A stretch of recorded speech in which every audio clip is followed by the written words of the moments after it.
Let me just say two important things before I start this review. One, I haven't seen any of the DC Universe movies except for Wonder Woman. And two, I don't really read DC comics. So you can take this with a bit of a grain of nerdless salt, I guess. But on the other hand, that makes me a good base test for this movie because I don't really know much going into it. I just went and saw Justice League. I didn't hate it, so that's good. This review will be full of spoilers, like literally nothing but spoilers. So if you're gonna see the movie and you haven't yet, don't watch this. Basic overview. So Superman died at the end of Batman vs. Superman, I guess. You just know Superman's dead if you haven't seen the other films. Everybody seems pretty upset about it.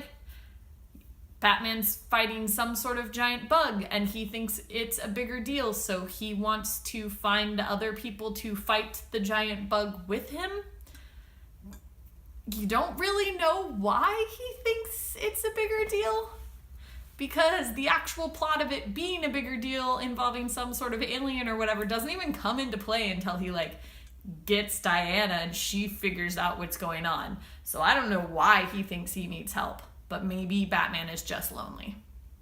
Basically, brings all of these heroes together that he found out about somehow. That must have been a Batman versus Superman thing. So he knows they exist. He has Alfred help him track them down, and then they collect into this group, and then they fight the evil, and they bring Superman back to life, and then they defeat the evil, and then yay, superheroes.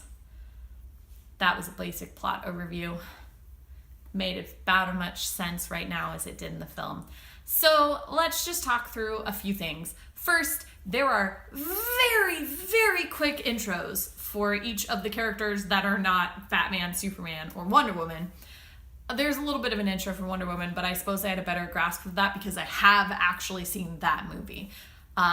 So what I grasped from Aquaman's intro is he's half Atlantean and half human, because he definitely had this bit about his mom ditching him at his dad's place, which leads me to believe that his dad was probably human. Doesn't hang out in Atlantis, apparently, because the person there was very surprised to see him. And he helps fishermen who are starving because no one else will help them. And he doesn't wear clothes. The Flash. His dad is in jail for killing his mom. And he got struck by lightning and can move really fast, but is super awkward and a loner and doesn't really have a job. And Cyborg, I think is what they never call him Cyborg. I don't think they call Barry the Flash either, but they don't ever call him Cyborg. And he was just a normal kid whose dad is a crazy Star Labs scientist, and he was in an accident or an explosion or something, and his dad replaced all of his human parts with robot parts, and now he is the way he is, and he's kind of bitter about it. But also, maybe some of those robot parts came from alien tech. I guess. It's really weird because, there's this bit where the alien tech doesn't wake up until Superman died. So I don't know if, Cyborg was created, the day Superman died, because the alien tech to create him didn't exist before then. It's really confusing.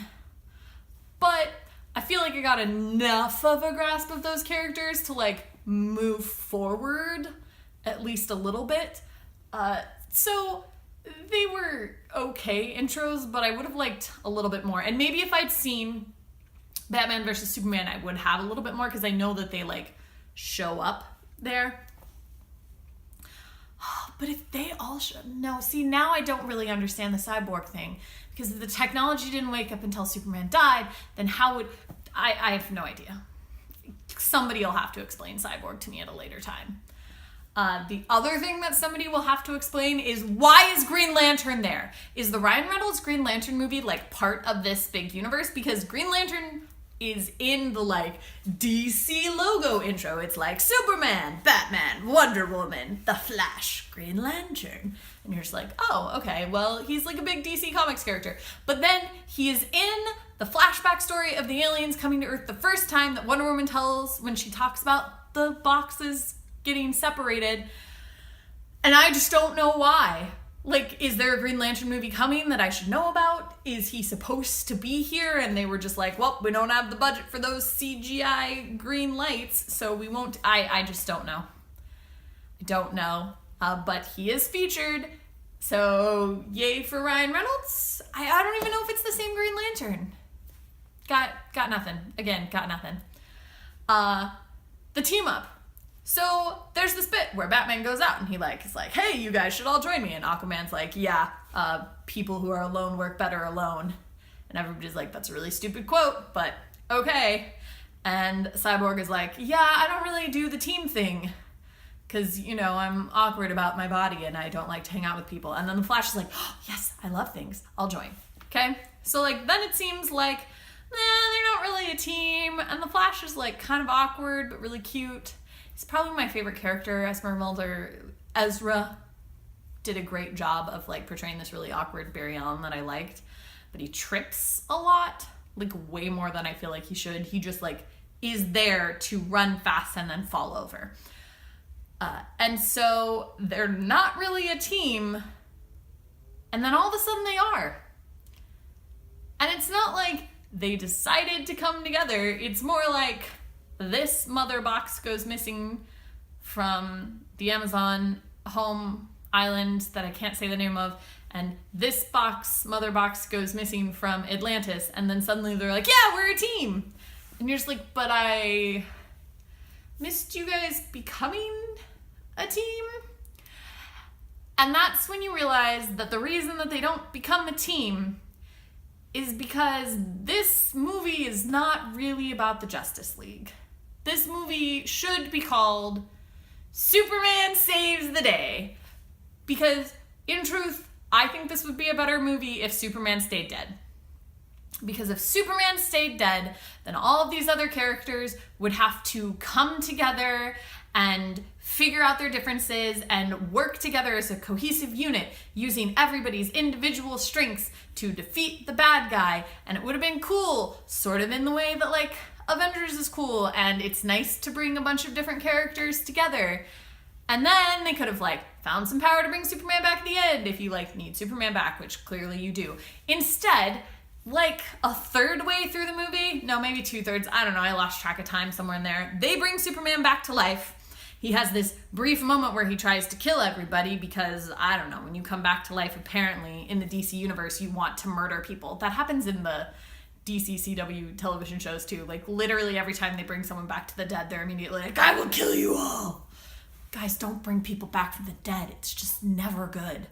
Anyway, he gets over that because Lois Lane shows up and everybody knows that true love wins out. And then, basically, everybody else is just getting their butts kicked. They're getting beat down until Superman sweeps in, and lo and behold, he is faster than the Flash, and he is stronger than Wonder Woman, and he's maybe not better than technology than Cyborg, but Cyborg needs him to separate the cubes, otherwise he can't do it. And he has really nothing on Aquaman, but you don't really need to. But basically, they are losing, and then he comes in and just sweeps the board. And it's just floop. Alright, I did it. Also, I saved the civilians. I beat the bad guy, I saved the civilians, and I separated the cubes. Why are you guys even here? And I hate it. It's not a Justice League movie. It's literally let's raise Superman from the dead so that he can save the world. And I'm not a fan, and I don't know why they went for this for a Justice League movie, because that's not what a team-up is about. A team-up is about the fact that you need everybody. And here, it seems like they only need Superman. In fact, the only time they really worked together before that was to raise Superman from the dead, and only really 2 people did that, and everybody else was like, I think this is a bad idea. So yeah, Superman should have just stayed dead that entire movie, and it would have been a much better film. Other things I want to touch on briefly. the way that the Flash runs is just weird. They do this slow-mo shot of him in the end credits, and you're like, what is he doing? No wonder he literally just trips and falls all the time, because he runs like really funky. It's uncomfortable. And I can't run, but I wouldn't play the Flash. Also, there's some sort of deep voice contest going on in that film where like everyone has to have a deeper voice than the other heroes, except for the Flash. And I was kind of tired of that. That's the other thing Superman won at, by the way. He came back and he was like, I have the deepest voice, and therefore I'm the best. I don't know what that sounded like. You're welcome for it. The things I did like, I enjoyed. There were some moments of levity that I really enjoyed. Some good jokes. Alfred especially made a really great joke about, I miss the days when all we had to worry about were clockwork penguins that might explode, which I thought was pretty funny. And there were a few like what I would consider like maybe throwback sort of jokes that I thought were really funny. They make fun of Aquaman for talking to fish. And just in general, like the moments of levity were pretty good. But those are just a few far between things that I could really pull out, and the rest of it was not so good. I did, however, love the opening song. It is a song called Everybody Knows by Sigrid, and I came home and listened to it twice, and it's still stuck in my head right now, and it's probably going to be one of my new jams, but it's kind of a dark and sad song, but it's just beautiful, and it's a good opening number for the sort of Superman is dead tone that they wanted to set, and I thought that at least worked really well. Recommendation and rating, now that we've talked your ear off about the strangeness of this film. If you have seen the other DC films, I also saw Suicide Squad, not sure how that fits in with this. If you've seen the other DC films, maybe you want to see Justice League. If you like Superman and their current version of Superman, you definitely want to see Justice League because it's like super Superman.